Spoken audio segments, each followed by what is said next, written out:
নেন হেলমেটটা পরেন। এটা পড়তে হবে? হ্যাঁ, হেলমেট না পরলে তো পুলিশ মামলা দিবে। টাইট হবে না, লুজ হবে? আচ্ছা দেন, আমার কাছে দেন, টাইট করে দিব না। দাঁড়ান আপু, সরি আপু, একটু লেট হয়ে গেছে, জ্যাম তো, জ্যামে আর কি আটকে গেছিলাম আমি, তো যার কারণে একটু লেট হয়ে গেছে। আসলে এক এক যাত্রীর এক এক মাথার সাইজ, তো এক এক সময় বলে যে টাইট করতে, এক সময় লুজ করতে, তো এটা নিয়ে আসলে প্যারা খাইতে হয়। আসেন, আপনি তো ইয়েতে যাবেন, আসনউল্লাহ ইউনিভার্সিটি না? আচ্ছা ঠিক আছে, চলেন বসছেন। বিসমিল্লাহির রহমানির রহিম। যাত্রীকে পিক করে নিলাম, তো যাচ্ছি এখন আহসানুল্লাহ ইউনিভার্সিটি। আপু কি এখানে নামবেন? ওই যে ওই গলি দিয়ে পিছনে 116 টাকা আসছে আপু। ভাঙতি নেই আমার।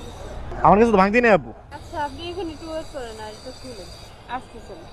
কি আপনি কি কোথাও যাবেন আবার? আচ্ছা আচ্ছা, তাহলে আপনি এটা নিয়ে যান, সমস্যা নাই, আপনি এসে দিয়েন।